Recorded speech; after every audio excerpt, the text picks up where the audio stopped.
Hello everyone, welcome to the second lecture of Viscous Flow.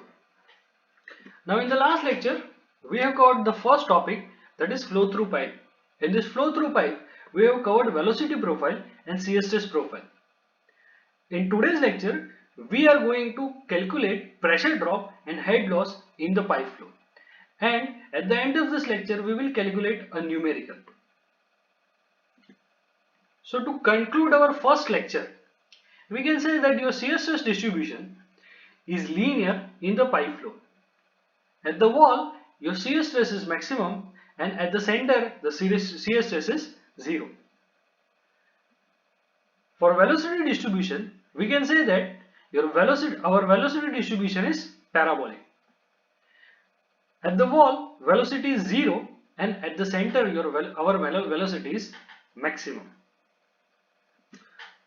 So, to start our today's lecture, we will first see average velocity. Okay. Now, there are three velocities. Okay. One is local velocity. For different r, there are different velocities. So for different radius, your velocity is different. Okay. Those velocities are called local velocities. Okay. So when we average this local velocities out, we get average velocity of flow. And last, we have maximum velocity. Okay, at the center, this pipe will have maximum velocity. Okay, so let's first calculate average velocity. The average velocity can be calculated by dividing the discharge of the fluid across the section by the area of the pipe. So assuming the total discharge is Q across the section, okay, and to find out the discharge, let's take an element having a discharge dq. So with this, your dq will become velocity at a radius r into area of the ring element.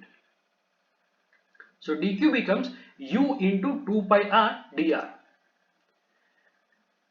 And to calculate total discharge from this, okay, we have to integrate this dq from 0 to r, okay, or from center to the wall of the pipe.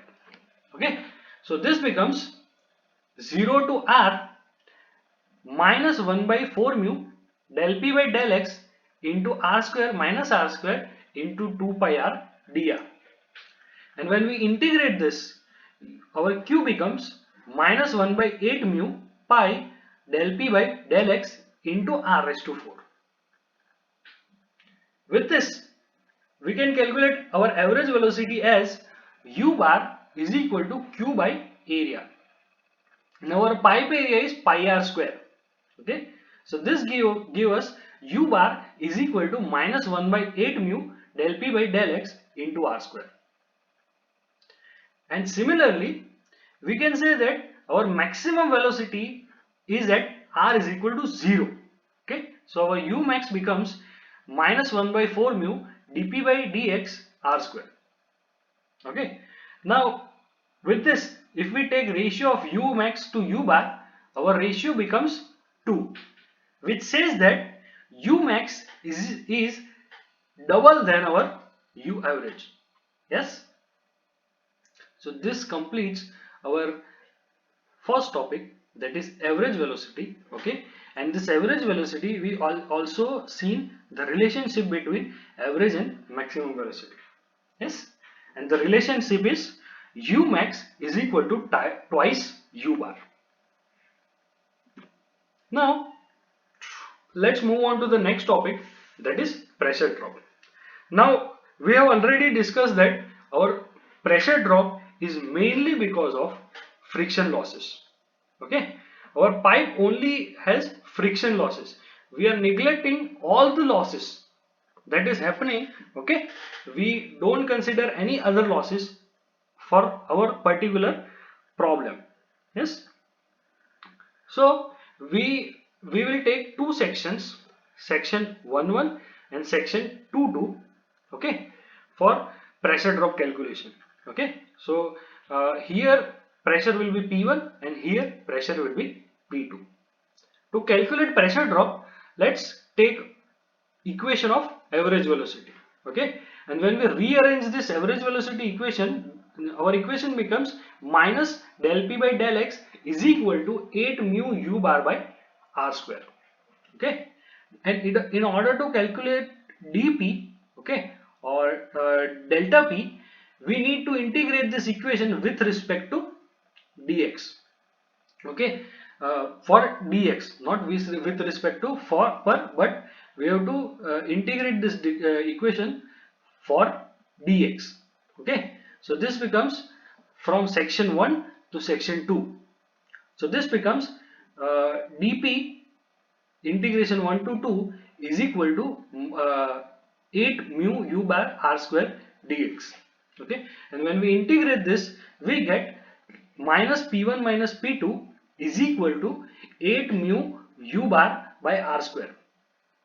Now our x2 minus x1, we can write x2 minus x1 is equal to L, that is total length of the pipe, if we consider that our x11 is at the entry point and our 22 is that exit point.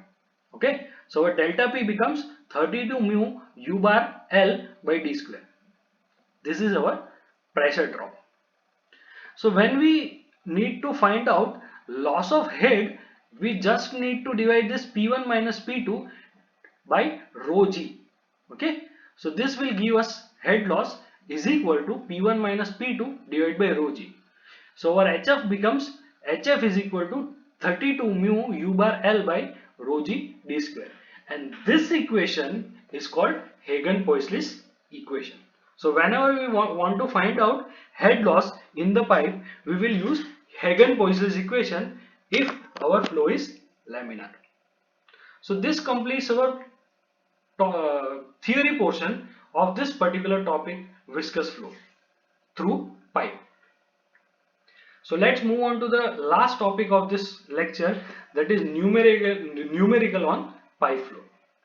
In order to solve numericals on laminar flow through pipe, we need to remember this equations. Okay, just remember these equations. Okay, and follow this procedure. You can solve any equations, any numericals on pipe flow. Okay, so first step is collect all available data. The data are diameter of pipe, density of fluid, viscosity of fluid, velocity of flow, pressure drop, etc. Okay, now this data may be in MKS unit or CGS unit or SI unit. Okay, so first you have to convert all this data into SI units. Okay, after doing that, first we need to check if our flow is laminar or not, or viscous or not. So to do that, we need to calculate Reynolds number. Now if our Reynolds number is in laminar region, we can use this equations, okay, of pipe flow to calculate whatever the data that is required. Okay, so let's move on to the numerical. So a numerical is given like this: a crude oil of viscosity 0.97 poise and relative density 0.9 is flowing through a horizontal circular pipe of diameter 100 mm and length 10 meter. Calculate the difference of pressure at the two ends of the pipe if 100 kg of oil is collected in a tank in 30 seconds. So basically, viscosity is given, density is given, diameter of pipe is given, length is given, okay, and discharge is given. If you see, 100 kg of oil is collected in tank in 30 seconds. So okay, so this is mass is given and time is given. Okay, so if we use this two data, we can find out what is the mass flow rate. Okay, so let's first list out this. Mu is equal to 0.97 poise. We have to convert this poise into SI unit. Okay, so poise to SI Newton second per meter conversion is 1 by 10. Okay, so this will give our mu as 0.097 Newton second per meter square. Similarly, our S is equal to 0.9, so density will be 900 kg per meter cube. Diameter is given, length is given, and we need to calculate mass flow rate. Okay, so mass flow rate, mass of oil collected is m is equal to 100 kg in 30 seconds. So our mass flow rate will be 100 by 30 kg per second. Okay, so this is our mass flow rate.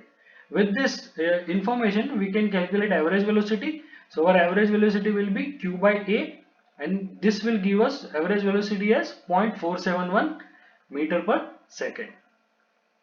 So, and we have to calculate pressure difference. Now with this data, let's first calculate Reynolds number. So Reynolds number is rho u bar d by mu, and that gives our Reynolds number is 436.91, and this is less than 2000. Yes, so our flow is laminar flow. Okay, so our flow is laminar, so we can use pressure drop equation as 32 mu u bar L by d square, and this will give us our pressure drop. Now this is about pressure drop, but you can use this data for if you want to find out local velocity also, average velocity also, maximum velocity also, shear stress also. Okay, so you can use this all equations, okay, for this particular problem, but only question is what is the pressure difference. So we are not calculating any other thing. Okay, so this completes our first topic, okay, that is flow through pipes. Okay, thank you, we'll meet you again.